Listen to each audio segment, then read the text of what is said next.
Mbak Suci udah open dan memperkenalkan. Selamat sore semuanya, ini sesi terakhir, hopefully masih semangat ya. Mau lagi dong tepuk tangannya biar semangat, yeay. Mantap, thank you semuanya. Kenalin lagi, aku Sylvia, aku Head of Business Development di IDN Media. Akan memandu sesi yang menarik banget hari ini mengenai Fortune 40 Under 40. Nah, tahun 2023 merupakan tahun kedua Fortune Indonesia merilis daftar 40 Under 40. Ada 40 tokoh dari sektor bisnis, entertainment, pemerintahan, sosial, olahraga yang paling berpengaruh di Indonesia dan belum genap berusia 40 per 31 Desember 2022. Individu-individu ini memiliki kecakapan, mampu dan berhasil menciptakan, serta memanfaatkan peluang yang ada. Mereka juga mencurahkan energi, waktu, kerja keras, semangat, pantang menyerah, konsistensi, dedikasi untuk memberikan dampak positif bagi khalayak. Namun perjalanan menagi tangga kesuksesan dan memberikan dampak kepada masyarakat tentu tidaklah semudah menaiki elevator. Bagaimana mereka berproses hingga menjadi sosok yang kita kenal saat ini? Bersama saya Sylvia Alexandra Sudrajat, Head of BD IDN Media sebagai moderator, kita akan mengenal lebih dalam mengenai dua sosok terpilih di Fortune Indonesia 40 Under 40. Nah yang pertama nih, pembicara pertama kita adalah sosok yang unik. Pria asal Bondowoso ini gak asing lagi bagi kalangan pemuda dan dikenal lewat kultum pemuda tersesat. Siapa tuh kan? Kanal YouTube-nya Jeda Nulis. Siapa nih? Pun memiliki 1 juta lebih subscribers, bukan main. Ayo boleh waktu dan tempat kalau mau tepuk tangan silakan. Banyak ya nih, masanya ya gimana nih. Nah beliau jauh dari bungkus pendakwah konvensional yang memilih stereotip tertentu pada penampilan tapi mengusung label Islam cinta. Dan dakwahnya dapat diterima berbagai kalangan khususnya milenial dan Gen Z. Pria jebolan magister tafsir Quran UIN Syarif Hidayatullah Jakarta ini juga seorang penulis. Bukunya sudah terjual lebih dari 50.000 eksemplar. Mari kita sambut Habib Hussein Ja'far Al-Hadar. Yeay.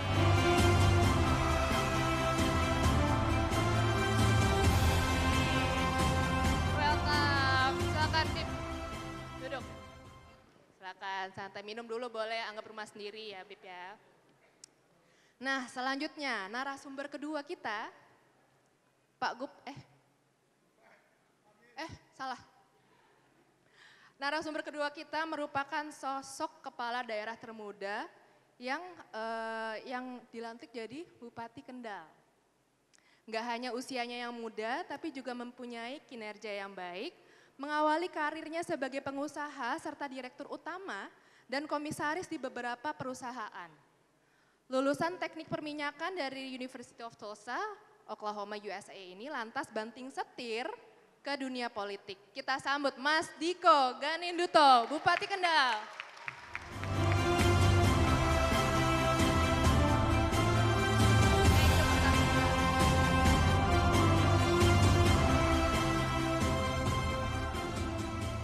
Mantap, aku duduk di tengah ya sebagai yang paling cantik di sini ya, di antara yang paling ganteng-ganteng di bawah umur 40 tahun ini. Oke, aku mungkin izin ngobrol dulu sama Habib Ja'far. Oke. Nih, kan Habib kan awalnya penulis ya? Iya. Awalnya penulis, aku dengar jurnalis juga di beberapa media. Terus banyak anak muda zaman sekarang kan pengen jadi entrepreneur, pengen jadi pebisnis gitu ya. Kok malah milih jadi dakwah tuh kenapa sih, Bib? Iya, karena memang sebagian orang sekarang juga dakwah kadang dibisnisin loh. Jadi namanya industri nasihat itu. Tapi enggak lah, bagi saya ya bahwa kreativitas itu tidak hanya kita dapatkan dari melihat orang-orang di sekitar kita dengan teknik ATM, amati, tiru dan modifikasi. Tapi yang paling genuine dari kreativitas ialah satu penglihatan terhadap diri kita sendiri. Bahwa setiap orang itu memiliki keunikannya tersendiri, yang itu adalah gift dari Tuhan, yang tugas utama kita adalah mencari kreativitas berupa apa yang paling unik dari diri kita untuk kemudian disajikan secara publik agar menjadi satu sajian yang menarik bagi publik. Karena seperti sidik jari yang memang tidak ada orang yang bisa berkembar dengan kita, maka begitu juga kreativitas dalam diri kita itu begitu unik, sehingga tugas kita adalah menggali di saat muda apa yang menjadi gift dari Tuhan sebagai satu keunikan dalam diri kita dan satu tanggung jawab yang harus kita emban sebagai setiap pribadi. Dan saya menemukan itu pada diri saya dalam aspek dakwah itu. Sehingga saya bersyukur karena itu jauh-jauh hari telah ditemukan awalnya oleh ayah saya dan akhirnya dilanjutkan oleh saya, sehingga sejarah hidup saya itu sejarah yang selalu berdampingan dengan agama. Saya di TK Islam, SD saya di madrasah, kemudian saya lanjut ke pesantren, setelah itu S1 saya di bidang akidah dan filsafat Islam, dan S2 saya di bidang tafsir Quran. Dan saya merasakan gift yang Tuhan berikan kepada saya di sana, dan itu yang masyarakat butuhkan saat ini, apalagi dengan pendekatan dakwah saya yang baru, sehingga saya rasakan ternyata itu menjadi manfaat yang besar bagi masyarakat. Intinya masing-masing orang punya role dan tujuannya dan posisinya masing-masing ya di masyarakat akhirnya ya. Benar. Nah, pertanyaan yang sama nih. Lulusan teknik perminyakan, pernah jadi pengusaha. Kenapa jadi ke politik, Mas Diko? Nggak nyambung ya? Ya kan, mungkin nyambung nih jawabannya ya. Semua punya role-nya masing-masing, gimana menurut Mas Diko? Oke, terima kasih Mbak Sylvia. Selamat sore semuanya, apa kabar? Oke, jadi kalau tadi bicara saya memang pendidikannya itu ngambil teknik perminyakan ya, petroleum engineering. Kemudian setelah itu saya melanjutkan karir saya di bidang usaha, dan setelah itu saya masuk ke dalam dunia politik pada tahun 2020 kemarin. Jadi sebenarnya kalau dari usia muda, kalau saya pribadi memang saya sudah memiliki passion untuk menjadi politisi ketika saya umur 15 tahun. Berkembang berjalan waktu, saya memahami bahwa politik di Indonesia hari ini, kita nggak bisa menjadi politisi kalau kita belum selesai dengan diri kita sendiri. Sehingga ketika saya lulus kuliah, saya memutuskan untuk melanjutkan karir saya sebagai pengusaha. Dengan harapan ketika usaha saya sudah berhasil, saya sudah selesai dengan diri saya sendiri, baru saya masuk ke dalam dunia politik. Dan ternyata passion itu bukan satu-satunya hal yang memotivasi saya untuk masuk ke dalam dunia politik. Saya melihat ada satu kepentingan lain selain passion, yaitu purpose atau tujuan. Apa tujuan kita ketika kita memiliki passion untuk masuk ke dalam dunia politik, yaitu membuat sebuah perubahan agar negara kita ini ke depan bisa jauh lebih baik lagi. Gitu. Jadi memang karena passion dan tujuan, keinginan dan tujuan itu menjadi kunci utama dalam saya menjalankan karir sebagai politisi. Tadi menarik banget statement yang selesai sama diri saya sendiri dulu. Diri saya sendiri itu maksudnya apa? Apakah passion, apakah apa ya? Kan kadang-kadang ada mungkin cita-cita atau apa gitu kali ya, masih penasaran jadi dicapai gitu. Maksud saya selesai dengan diri saya sendiri, maksudnya secara finansial. Jadi jangan kita masuk ke dalam dunia politik kalau kita aja masih belum selesai dengan diri kita lah gitu. Jadi memang kita harus memastikan dulu bahwa ya kepentingan kita untuk masuk ke dalam dunia politik itu untuk memberi, bukan untuk mencari. Nah kasarnya seperti itu lah. Karena untuk melayani masyarakat tadi yang dipimpin itu ya. Untuk membuat sebuah perubahan. Oke, kan pas di Kendal pasti banyak banget generasi mudanya ya Mas Diko. generasi muda yang di Kendal itu nggak peduli nggak sih dengan politik, atau mereka how do they perceive politik dan akhirnya bisa bekerja sama nih dengan pemerintah Kendal untuk bangun kotanya. Jadi bareng-bareng. kalau saya melihat sebenarnya ketertarikan anak muda terhadap dunia politik menurut saya di Indonesia hari ini sudah mulai ke arah yang lebih baik. Tapi kalau kita bicara data dari CSIS, dari total penduduk Indonesia itu ada 25% tuh Gen Z. 25% tuh usia produktif, berarti 50% itu di usia masih muda lah. Usia produktif dan Gen Z. Nah dari 50% itu ternyata hanya 15% yang tertarik dengan politik atau tidak apatis gitu. Which is itu angkanya sangat rendah sekali menurut saya gitu. Jadi salah satu alasan kenapa saya masuk ke dalam dunia politik itu untuk bisa memberikan inspirasi kepada anak-anak muda bahwa kita nggak boleh apatis sih terhadap dunia politik gitu. Kalau nggak mau jadi politisi nggak apa-apa, tapi minimal kita harus memahami dunia politik. Karena apapun itu kalau menurut saya maju atau tidaknya suatu negara ini sangat berdampak terhadap sistem politik dan politisi pemerintahannya. Jadi menurut saya sangat penting sekali dan hari ini apalagi kalau misalkan bicara partai, nah ini anak muda Gen Z ini sekarang udah hampir nggak ada yang mau tahu, nggak peduli terhadap partai gitu. Tapi kalau misalkan sosok figur itu mungkin masih ada inilah keinginan untuk cari tahu gitu. Nah ini juga menjadi salah satu yang harus kita evaluasi bersama seluruh pihak, seluruh stakeholder dari pemerintah, partai politik, anak mudanya, karakternya dan lain sebagainya gitu. Karena kalau ini kita biarkan, nah ini bahaya gitu. Karena sekarang kita sudah melihat bahwa bonus demografi ini sangat penting sekali. Jadi kita bagaimana bisa benar-benar memberikan motivasi kepada anak-anak muda untuk mau peduli terhadap dunia politik gitu Bang. Cocok nggak sih jadi wakil negara buat anak muda? Maju 2024 Pak. Maju terus, pantang mundur. Statement nih teman-teman. Oke, nah tadi inspirasinya lebih ke leadership dari sisi politik. Tadi kan Habib bilang dakwahnya gayanya baru nih gitu. Kenapa sih kalau untuk menawarkan metode dakwah yang baru ini nih medianya juga baru, zaman sekarang juga digital kan macam-macam ya, maksudnya dari berbagai macam platform kita bisa komunikasi dengan gaya masing-masing gitu. Peluangnya gimana sih untuk akhirnya bisa menginspirasi anak muda lebih baik lagi gitu? Iya, kenapa memilih media baru, gaya baru, dan bahkan segmen baru yaitu anak muda.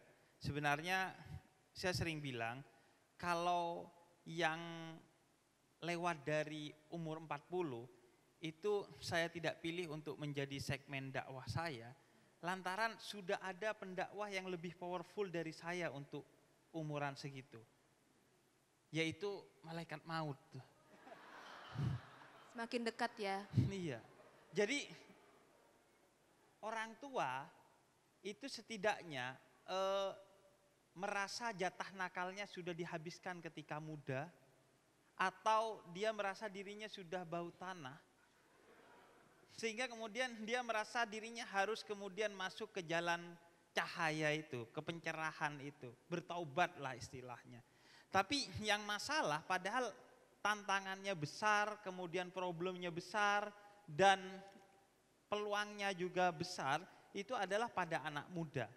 Sehingga dalam beberapa literatur Islam itu disebutkan konsentrasi dakwah atau memberikan insight kepada anak muda itu harus lebih besar daripada generasi lainnya, karena mereka itu memiliki banyak nilai-nilai kualitas yang harus kita jaga.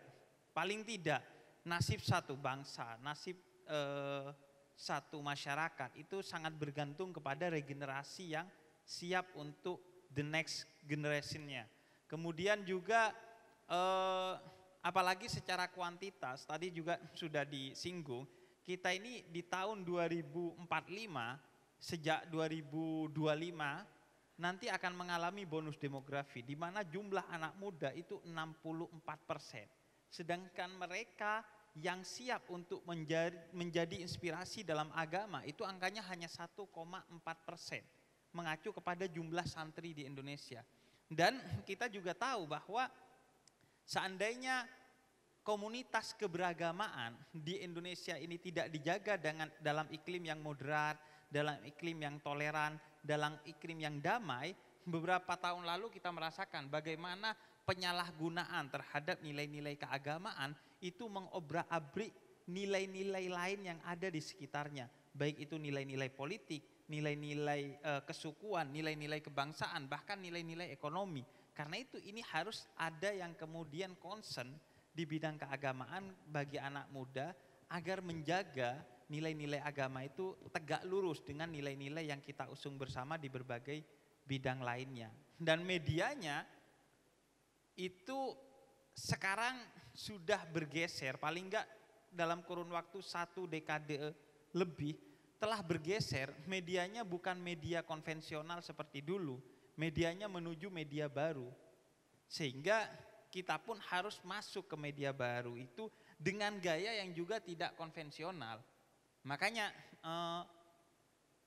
pada aspek ini saya merelakan tuh diri saya hancur wibawa kehabibannya itu. Terdegradasi loh.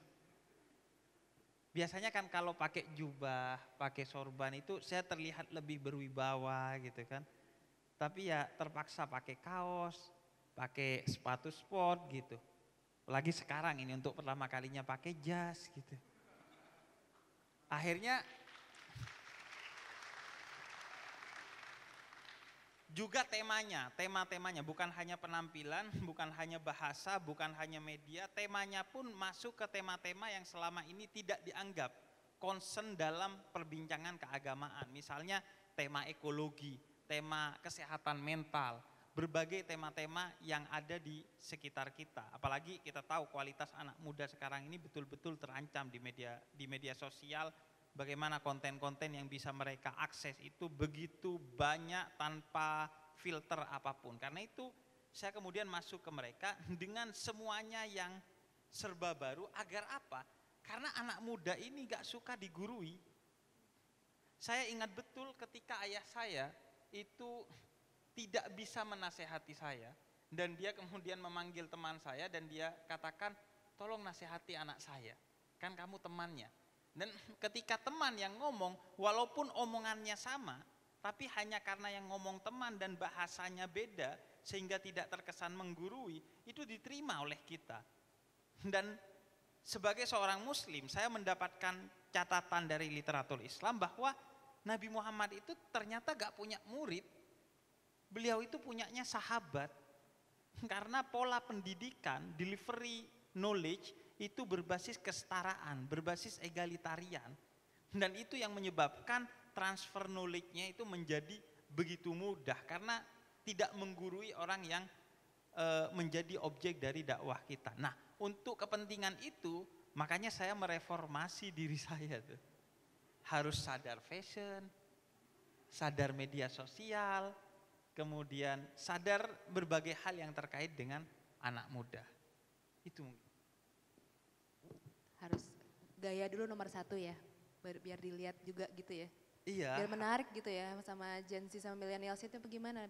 Iya, bahkan kadang ya kesan itu lebih dilihat daripada pesan gitu. Sehingga untuk menyampaikan pesan yang baik itu harus dengan kesan yang menarik gitu. Bahkan dalam beberapa titik itu pesan akan sampai ketika kesannya sudah diterima terlebih dahulu. Makanya kadang pesannya itu sampai terlambat setelah kesannya. Misalnya saya menyampaikan dakwah sekarang, kemudian saya kasih pesan-pesan orang biasa aja. Tapi ketika kita menampilkan kesan yang baik, pas dia mau tidur dia overthinking pada pesan-pesan yang kita bicarakan tuh. Itu tadi Habib ngomongnya pakai ayat, pakai hadis, gak asik. Tapi kesannya kok asik ya. Akhirnya dia pikirin, kayaknya bener juga yang diomongin gitu. Jadi bisa jadi pesan itu di saat kita sampaikan tidak diterima ketika kesannya tidak baik. Tapi ketika kesannya baik bisa jadi memang di saat itu tidak diterima. Tapi setelah itu dia akan memikirkan pesan-pesan yang kita sampaikan. Karena itu bagi saya kesan yang baik itu menjadi sangat penting bagi anak muda.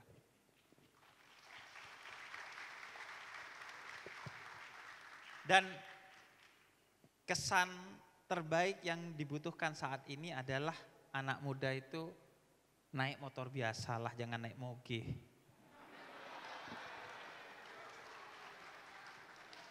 Bicara soal kesan, kata warganet dakwahnya nyeleneh ya. Bib, nyeleneh katanya. Katanya paling aneh, paling unik apa sih pertanyaan yang pernah ditanyain? Kalau nyeleneh itu jelas fitnah ya. Lebih tepatnya tersesat. Bukan aku ya Bib yang ngomong, kata warganet kok. Takut. Ya, saya pernah ditanya ya, Habib itu benar nggak kiamat dalam perspektif Islam itu hari Jumat? Wah benar kata saya. Kemudian dia lanjutin, kalau gitu negara yang sudah Sabtu atau belum Jumat gimana Habib? Iya kan? Atau ada orang tanya ke saya, Habib pintu surga itu didorong apa digeser? Atau ada pertanyaan begini, Bib seandainya bobot dosa dan bobot pahala kita di akhirat nanti presisi 50-50, itu kita masuk kemana? Nah awalnya saya menganggap pertanyaan ini nyeleneh, makanya kita namain itu pertanyaan tersesat. Tapi ternyata lambat laun saya pikir-pikir ternyata pikiran kita yang tersesat gitu. Karena misalnya begini, mungkin pertanyaan itu tidak muncul dari pikiran yang jernih, tapi lambat laun saya ketahui bahwa pertanyaan itu muncul dari hati yang tulus. Kenapa? Karena misalnya soal kalau orang punya pahala dan dosa 50-50 nanti di akhirat, itu akan kemana? Ternyata itu dibahas dalam satu surat dalam Al-Quran, surat Al-A'raf. Dan itu dinamai surat Al-A'raf karena A'raf itu artinya orang-orang yang nanti pahala dan dosanya itu 50-50 memang di akhirat. Jadi mereka nunggu di satu puncak gunung namanya Gunung A'raf. Dan nanti setelah semua selesai dibagi-bagi, ada yang surga, ada yang neraka. Nah ini grup-grup introvert nih suruh turun. Yang gak jelas posisinya ini di tengah-tengah, suruh masuk ke surga karena cinta kasih Tuhan. Saya pertama menduga ini pertanyaan bodoh macam apa gitu kan. Ternyata saya yang bodoh gitu. Karena di Quran itu ada gitu. Dan sejak saat itu saya tidak pernah meremehkan pertanyaan-pertanyaan mereka. Dan saya sejak saat itu tidak pernah mengatakan bahwa ada pertanyaan salah. Yang ada hanyalah jawaban yang salah gitu. Itu mungkin. Jadi perspektifnya nih ya, mesti diupdate. Mantep banget, Bib. Nah, pindah nih ke Mas Diko. Sama-sama nih ngomonginnya anak muda kan, milenial sama Gen Z. Kalau di birokrasi, di birokrat gitu ya, ngelihat efektivitas bekerja atau berkomunikasi dengan anak muda itu kayak gimana sih Mas Diko biasanya? Terus kayak akhirnya gimana caranya anak muda tuh bisa berperan bersama-sama dengan pemerintah untuk naikin kendal bareng-bareng gitu? Oke, jadi kalau terkait dengan peran anak muda, keterlibatan anak muda dengan pemerintahan itu tentunya itu juga bergantung dengan daerahnya sendiri ya. Tapi kalau tadi bicara birokrat pemerintahan, mungkin kalau hari ini saya melihat sistem pemerintahan kita ini semakin baik. Rekrutmen PNS atau birokrat di Indonesia ini juga sekarang semakin baik. Dan kita juga melihat kompetensi daripada anak-anak muda sekarang yang masuk ke dalam pemerintahan di birokrasi. Saya melihat juga mereka ini bukan orang-orang yang bukan orang-orang yang asal-asalan lah gitu bahasanya. Jadi memang saya melihat dinamika sistem pemerintahan kita ini ke depan semakin baik. Ada harapan besar lah bahwa birokrasi hari ini dan ke depan di Indonesia ini akan didominasi oleh anak-anak muda yang memang memiliki prestasi-prestasi dan sesuai dengan latar belakang atau backgroundnya masing-masing gitu. Jadi memang itu adalah hal yang positif. Tapi bagaimana peran pemerintah melibatkan anak muda dalam proses pembangunan ini juga menjadi sangat menarik gitu.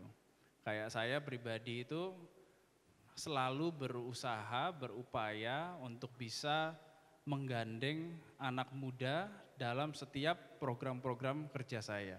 Visi-visi daripada pemerintah Kabupaten Kendal hari ini yang memang sudah kita siapkan.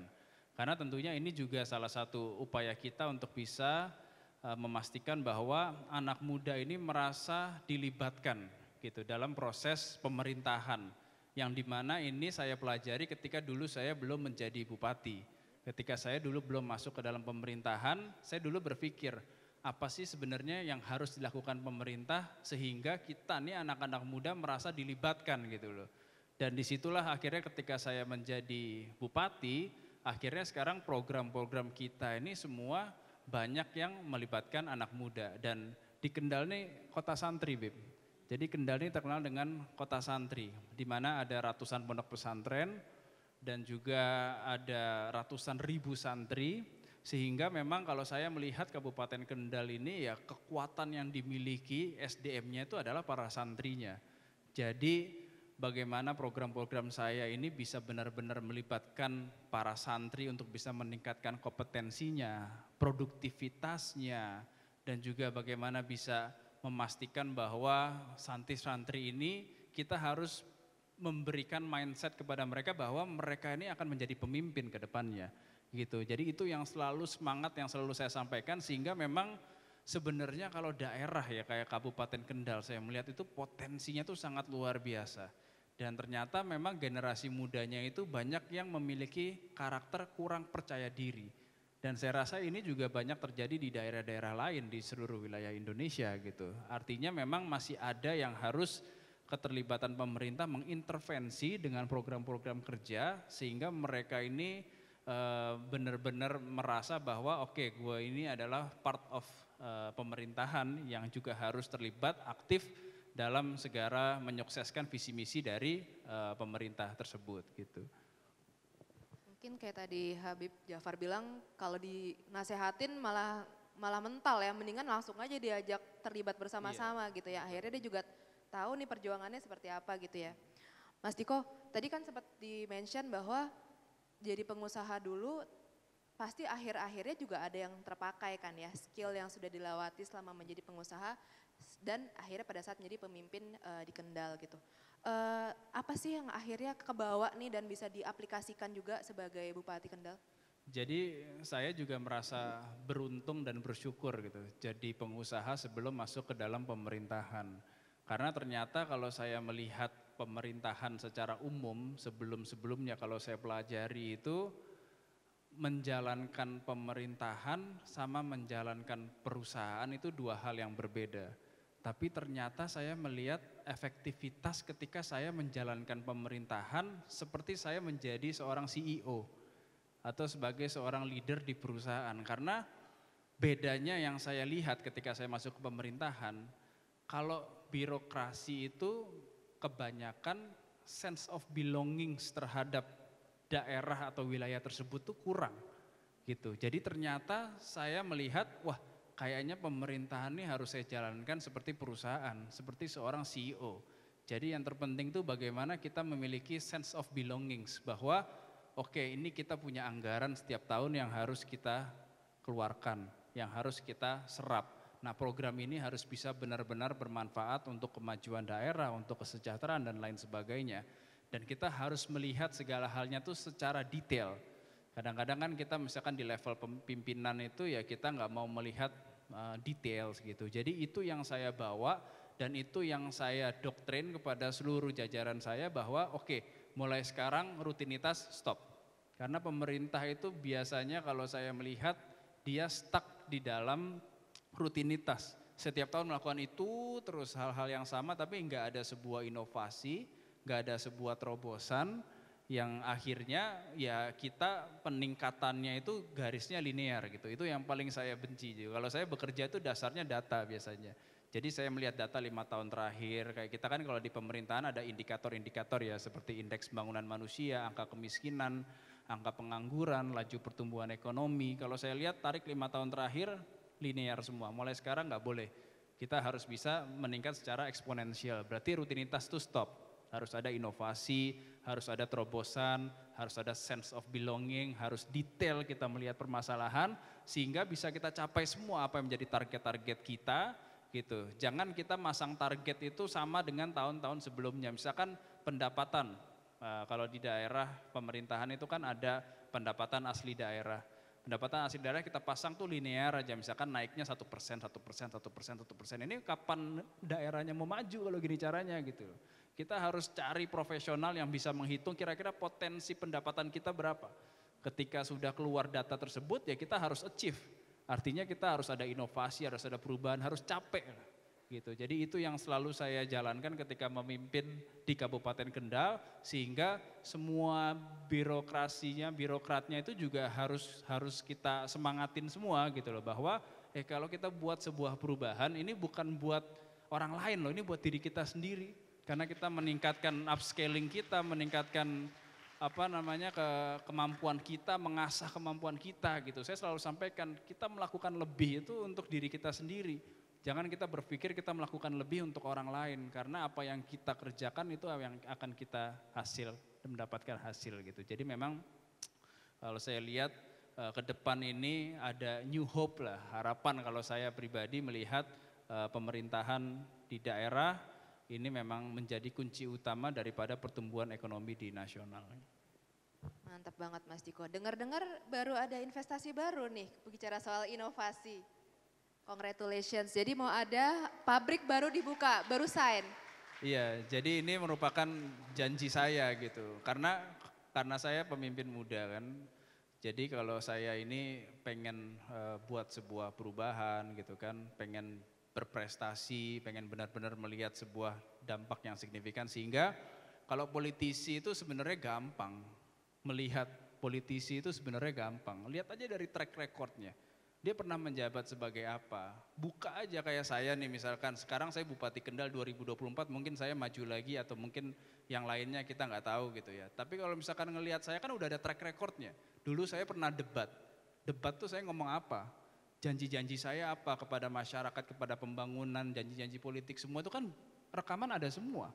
Di YouTube aja ada gitu. Itu dilihat aja jalan nggak semua itu program-programnya, jalan nggak janji-janjinya. Jadi kalau itu semua jalan ya berarti melihat track record itu ya kelihatan berarti oke, ini politisi komit nih dengan apa yang dia ucapkan. Nah salah satunya itu yang saya ucapkan ketika kita bicara di debat itu bagaimana isu environment ya, isu lingkungan ini merupakan isu yang sangat menarik.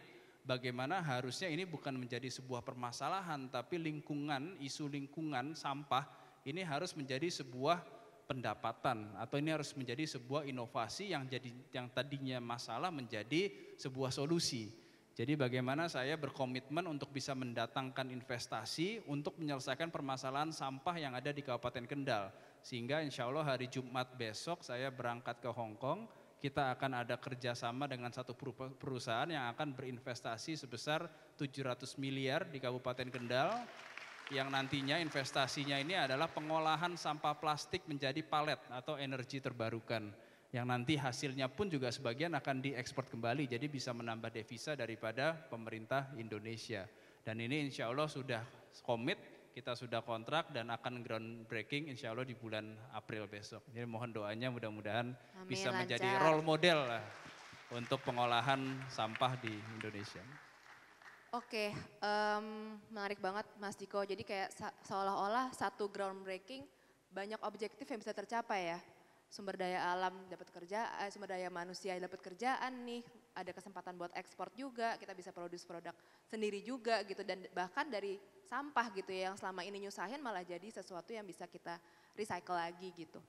Oke, aku yakin kayaknya udah banyak banget nih yang gak sabar mau nanya, boleh kita mungkin buka 3 pertanyaan mungkin ya, 3 pertanyaan dari floor boleh mengantri ada mic di tengah-tengah teman-teman semua. Waduh, rebutan nih. Pelan-pelan ya, teman-teman nanti jatuh. Perkenalkan. Boleh, sorry sebentar, boleh sebutkan nama, dari siapa, pertanyaannya ditujukan ke siapa, dan pertanyaannya apa silakan. Oke, terima kasih sebelumnya untuk Mbak Sylvia. Perkenalkan, nama saya Nazifa Nur Hasanah dari FISIP Universitas Muhammadiyah Jakarta. Terima kasih kepada Mas Diko dan Habib Jafar atas penyampaian materinya yang sangat menarik. Pertanyaan saya ini tertuju kepada Mas Diko tentang politik di anak-anak muda zaman sekarang. Nah, pertanyaan saya itu, dulu Barack Obama itu kan pemula untuk memajukan pemilu di Amerika gitu. Jadi kayak, dan itu membuat masyarakat Amerika itu tertarik untuk pemilu lagi gitu. Dan di fenomena anak zaman sekarang itu kan kayak udah termindset di dalam otak mereka kayak, alah paling juga yang kepilih dia lagi gitu. Jadi bagaimana untuk apakah fenomena untuk memilih pemula itu bisa dibangkitkan lagi di Indonesia? Dan ada 2 pertanyaan Mas Diko, maaf sebelumnya. Dan yang kedua, bagaimana cara menghilangkan mindset tentang politik itu kotor terhadap anak-anak muda? Terima kasih sebelumnya. Berat loh nih Mas. Aspirasi rakyat Mas, gimana Mas? Berat ini pertanyaannya. Jadi kalau yang pertama itu mungkin, makasih ya Mbak ya pertanyaannya ya, bagus banget, luar biasa. Jadi yang pertama itu tadi mungkin kalau saya melihat trennya di Indonesia ini sebenarnya hari ini demokrasi kita tuh sebenarnya sudah baik. Dan kalau kita melihat angka yang tadi saya sampaikan, 50% itu adalah Gen Z dan milenial gitu, berarti anak-anak muda. Artinya kalau 50% ini hari ini yang tertarik, yang tidak apatis terhadap politik itu 15%. Nah ini bagaimana sebenarnya sekarang kita bisa meningkatkan itu menjadi 100%. Kalau 50% anak muda, Gen Z, milenial, semuanya tidak apatis, artinya mereka ingin tahu siapa yang akan menjadi pemimpin, ingin terlibat langsung, ingin membuat suatu perubahan, suatu dampak. Saya rasa harusnya kita ini generasi muda ini yang bisa menentukan siapa calon-calon pemimpin yang layak untuk memimpin Indonesia ke depan. Jadi ketika kita itu ingin merubah suatu sistem pemerintahan, artinya kan kita harus masuk ke dalam pemerintah. Artinya kalau misalkan kita masuk ke dalam sistem pemerintah kita ini kan semuanya partai politik.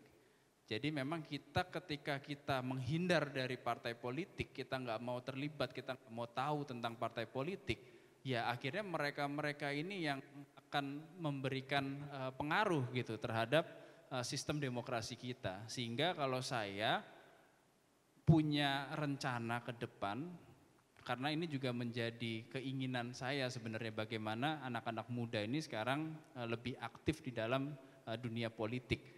Yang saya akan lakukan, saya akan kumpulkan, saya ingin mengumpulkan semua pemimpin-pemimpin muda yang ada di Indonesia hari ini untuk kita bisa memberikan dampak yang benar-benar signifikan terhadap kepedulian anak muda di dalam dunia politik.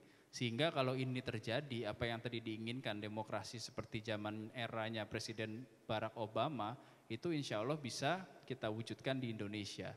Gitu. Jadi kalau saya melihat, ya mudah-mudahan dengan ikhtiar kita bersama, ini bisa meningkatkan ketertarikan anak muda ke dalam dunia politik. Dan kita ini sebenarnya demokrasi kita ini udah bagus kok.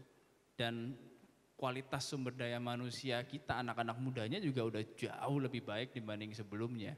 Tinggal bagaimana memberikan akses yang tadi saya sampaikan, evaluasi yang harus kita lakukan dari seluruh pihak, dari pemerintahan, partai politik, dari anak muda tersebut, dari semua pihak untuk bisa benar-benar memberikan dampak terhadap sistem politik kita agar yang apatis ini bisa hilang gitu. Dan yang kedua itu sebenarnya pertanyaan yang sangat baik ya. Saya mau jawab juga bingung mau ngomong yang mana nih sebenarnya. Takut salah ngomong tuh ya. Tapi kalau saya boleh bilang, bagaimana menghilangkan citra kotor di dalam pemerintahan itu ya sebenarnya nggak bisa dengan ucapan sih.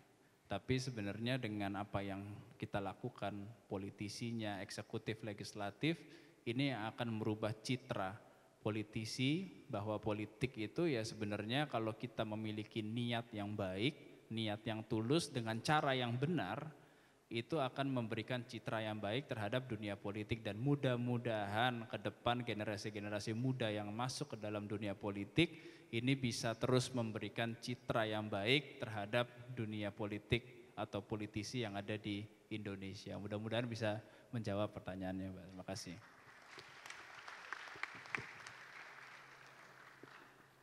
Oke, pertanyaan kedua terjawab, Mbak? Terjawab, puas Mas Diko sama jawabannya, Mas. Oke, selanjutnya silakan nama, dari mana, pertanyaannya, untuk siapa, dan pertanyaannya apa, silakan. Halo, selamat sore semua. Saya Sabit, perwakilan dari Bangun Kreatif Abadi. Saya ingin bertanya kepada Pak Bupati, Pak Gadinduto. Jadi Bapak sebagai anak muda yang masuk sebagai pejabat, Pak Bupati gitu, masuk ke dalam pemerintahan. Saya sebagai anak muda melihat pemerintah itu kaku, rigid gitu, susah membawa inovasi dan lain-lain.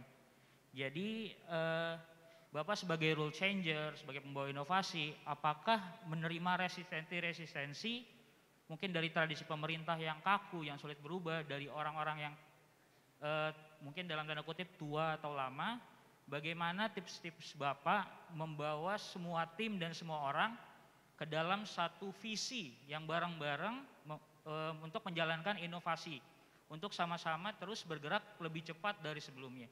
Itu saja, terima kasih. Oke, terima kasih pertanyaannya, dan itu mungkin benar-benar saya alami ya. Ketika saya awal menjadi bupati itu, saya melihat itu salah satu permasalahan yang saya harus hadapi di dalam pemerintahan, bagaimana birokrasi ini, karakter birokrasi ini terwujud dengan kepemimpinan pemimpin sebelum-sebelumnya.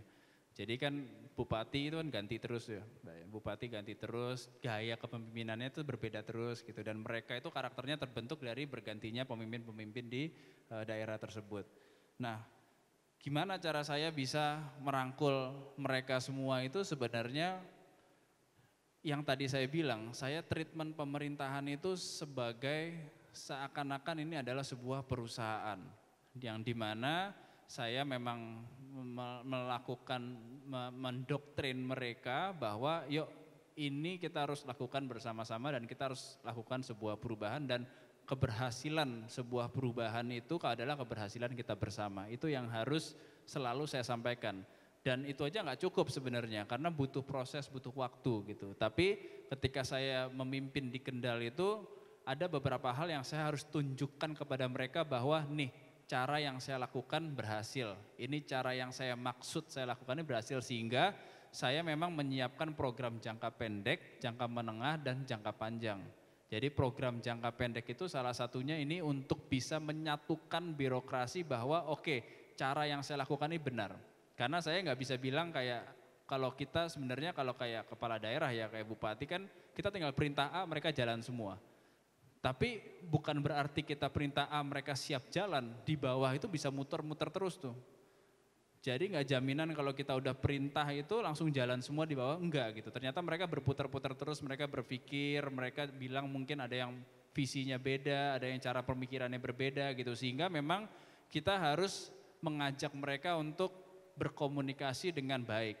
Jadi kuncinya itu adalah bagaimana kita meningkatkan communication skill jajaran kita untuk memastikan bahwa visi misi kita sama, keinginan kita sama, tujuan kita sama. Baru kalau itu semua sudah kita wujudkan, baru kita bisa berjalan menyelesaikan permasalahan-permasalahan yang ada. Dan memang nyatanya sekarang di pemerintahan Kabupaten Kendal, dengan saya memiliki visi misi selama 5 tahun, dan masa jabatan saya karena ada undang-undang pilkada serentak hanya jadi 3,5 tahun, sehingga saya harus berpikir lebih cepat, saya harus punya inovasi, punya terobosan untuk menyelesaikan janji saya yang saya janjikan selama 5 tahun dalam waktu 3,5 tahun. Dan ini akan menjadi satu peninggalan, satu legacy yang akan saya berikan di Kabupaten Kendal, bahwa kalau kita punya keinginan, kalau kita punya kemauan, kalau kita punya solidaritas yang tinggi untuk menyelesaikan masalah, insya Allah bisa selesai, dan insya Allah program saya bisa selesai dalam waktu 3,5 tahun gitu. Selesai dan sukses ya Mas Diko ya. Amin, insya Allah. Amin. Oke, selanjutnya pertanyaan ketiga. Jangan lupa nama, dari mana, pertanyaan untuk siapa, dan pertanyaannya apa. Ya, terima kasih Mbak Moderator. Mohon izin, nama saya Ilham, saya juga mahasiswa. Kebetulan pada kesempatan kali ini ingin bertanya justru kepada Habib. Bib, mohon izin saya ini lama mencari keteladanan di media sosial. Jadi setiap hari saya kalau sebelum tidur saya scrolling gitu malam-malam, kira-kira mana nih sosok teladan yang cocok buat saya gitu. Kalau saya melihat keteladanan dalam bidang dakwah, kadang-kadang kalau saya nonton dakwah yang agak konvensional tadi Habib bilang, saya agak minder, Bib. Jadi merasa kok kayaknya saya agak kurang cocok ya kalau nonton ini, kayaknya teman-teman saya ngiranya saya kok sok suci banget gitu ya nonton dakwah ini gitu. Tiba-tiba saya scrolling YouTube, tiba-tiba ketemu Habib yang dakwahnya bareng Coki Pardede gitu. Nah, saya bilang ini sampai mikir, mohon maaf Bib, saya pikir ini Habib bener apa enggak ini. Tapi setelah saya nonton wawancaranya Habib dengan Gita Wirjawan dan juga saya nonton Habib berbicara tadi Pak soal di sekolahnya Gita Wirjawan soal konsep ruang dan waktu, saya kira saya sampai pada keputusan bahwa saya ingin menjadikan Habib sebagai sosok teladan yang selama ini saya cari. Berat tugasnya, Bib. Nah, Berat nih, ya kan? justru pertanyaan saya berkaitan dengan itu, Bib. Bagaimana sebetulnya Islam melihat konsep keteladanan? Apakah konsep keteladanan itu terbatas hanya soal nilai atau juga bisa berkembang lebih daripada itu? Sekian, terima kasih.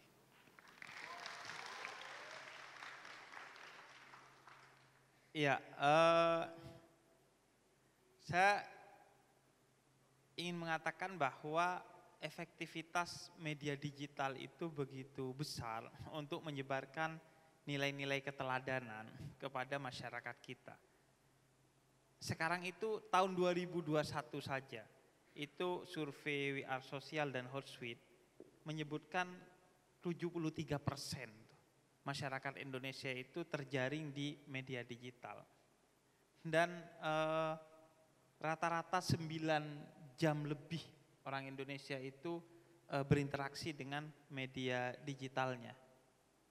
Dan rata-rata per orang itu 40 sampai 50 kali per hari membuka HP-nya padahal HP-nya gak berdering, HP-nya gak bergetar, bahkan layarnya gak hidup. Itu 54 kali orang Indonesia itu sehari.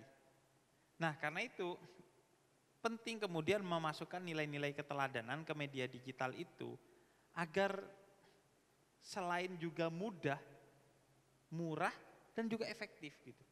Terbukti bahwa efektivitasnya itu sangat tinggi.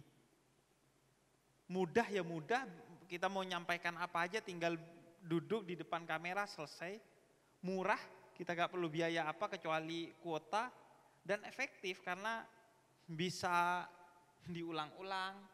Bahkan ada satu orang yang cerita ke saya, Bib, alhamdulillah Bib, jadi setelah ada ceramah Habib yang gak begitu, saya kan menjaga untuk tidak membacakan ayat dan hadis itu agar tidak terkesan menggurui.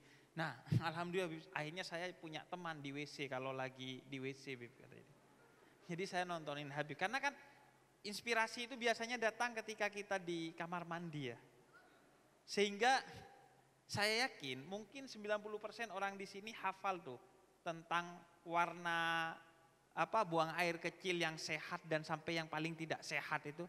Karena selalu ada di belakang pintu kamar mandi kan. Dan kita mau tidak mau itu membacanya gitu. Makanya saya heran, kenapa ya strategi marketing tuh kok gak di belakang pintu kamar mandi itu dimanfaatkan dengan baik. Karena Anda harus tuh membaca mau tidak mau. Nah, keteladanan itu pada akhirnya bagi saya ya, setelah manusia teladan yang saya yakini sebagai seorang muslim, yaitu Nabi Muhammad itu selesai, maka keteladanan kita itu berpihak kepada nilai.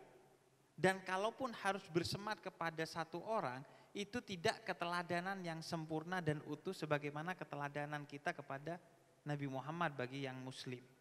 Karena tidak ada lagi itu keteladanan yang sempurna seperti itu. Karena itu pentingnya kita kemudian keberpihakan kepada nilai, dan kalaupun kita membutuhkan contoh bagaimana nilai itu hidup di masyarakat saat ini dengan hadirnya sosok, ya kita mencari sosok tapi tidak secara sempurna, baik dalam poin-poinnya, misalnya dalam politik kita ambil keteladanan di sini. dalam ekonomi kita ambil keteladanan di orang lain dan lain sebagainya. Dan itu pun dalam politik pun tidak kemudian kita hanya memiliki satu keteladanan. Mungkin dalam politik kaitannya dengan keberpihakan kepada masyarakat luas atau masyarakat ekonomi menengah ke bawah, kita punya teladan satu orang. Tapi terkait dengan kebijakan ekonomi politiknya kita mengambil keteladanan dari satu orang yang berbeda. Menurut saya di sanalah pentingnya bagi kita untuk memiliki akses yang begitu luas terhadap biografi-biografi orang-orang yang telah sukses sebelum kita, yang kemudian dicatat oleh sejarah, dan salah satunya misalnya ya yang dilakukan oleh Fortune tiap tahunnya memperkenalkan orang-orang itu, untuk kemudian kita mengambil keteladanan itu seperti kita mengambil lauk di masakan Padang itu.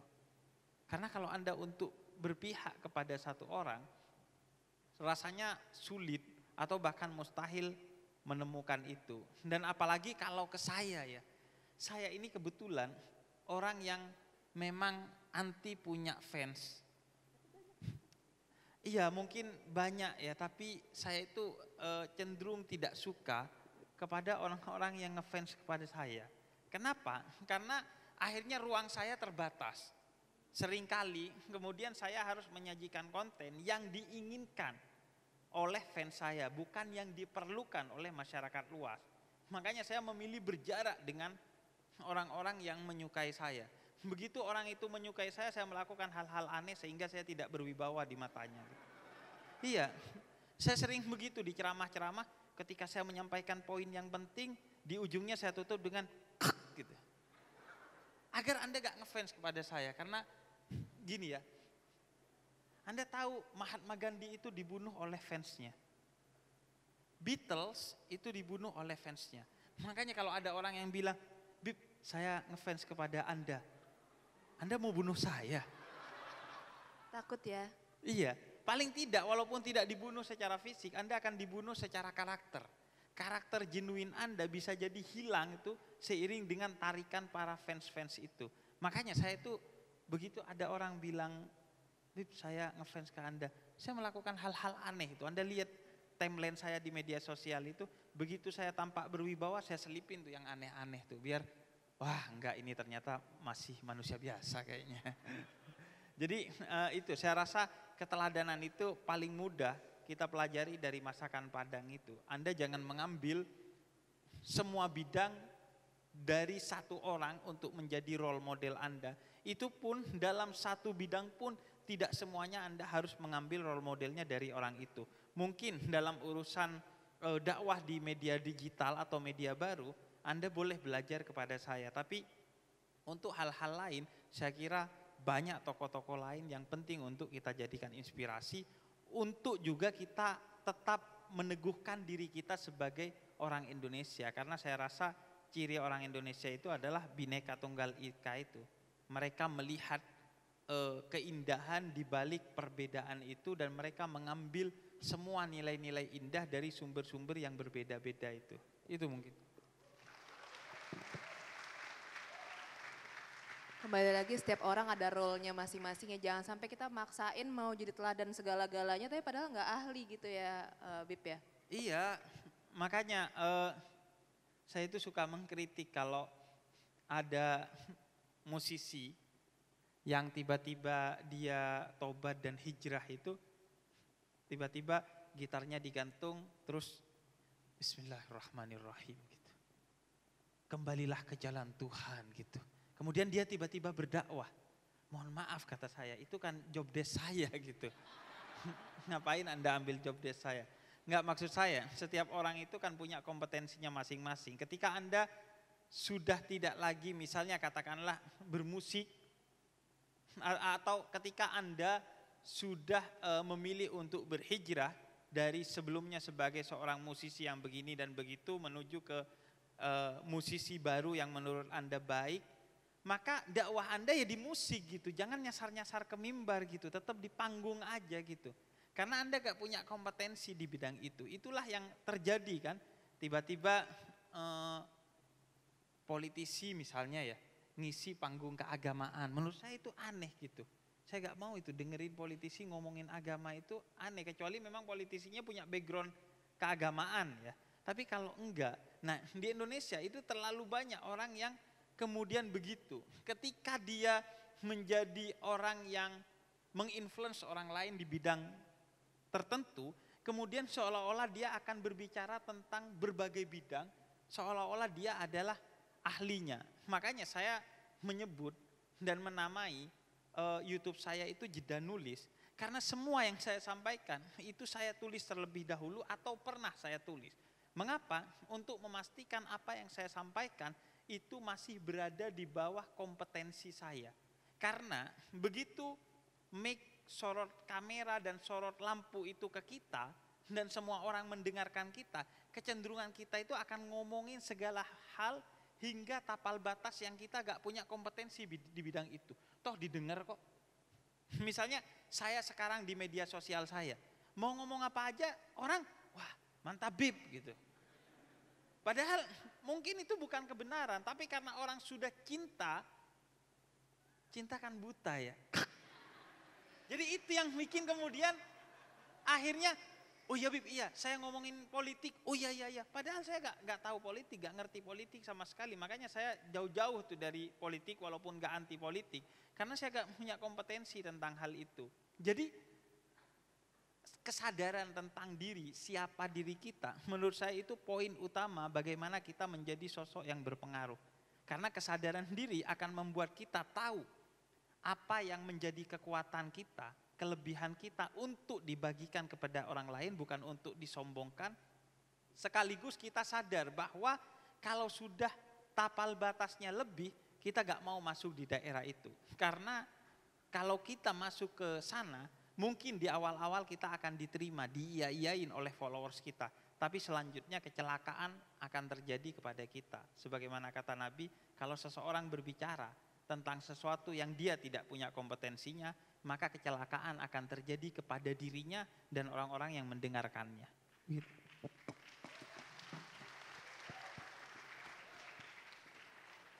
Mantap sekali, Bib. Waktunya sudah ditandain harus stop, jadi teman-teman.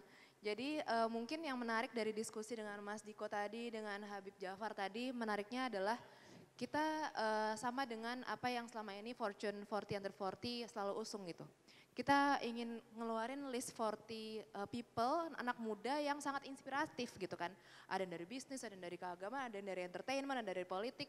Supaya itu bisa membantu anak-anak muda untuk terinspirasi sesuai dengan minat dan passionnya. Sesuai dengan apa yang lagi dicari gitu. Nah akhirnya rasanya dari semua diskusi tadi kita ini, benang merahnya adalah keteladanan ini bisa kita capai kalau kita bisa berkomunikasi dan berkolaborasi dengan baik ya. Apalagi anak muda yang future leader nih kan 2045 harus jadi negara maju nih kita ya. Yang generasi produktifnya makin besar gitu.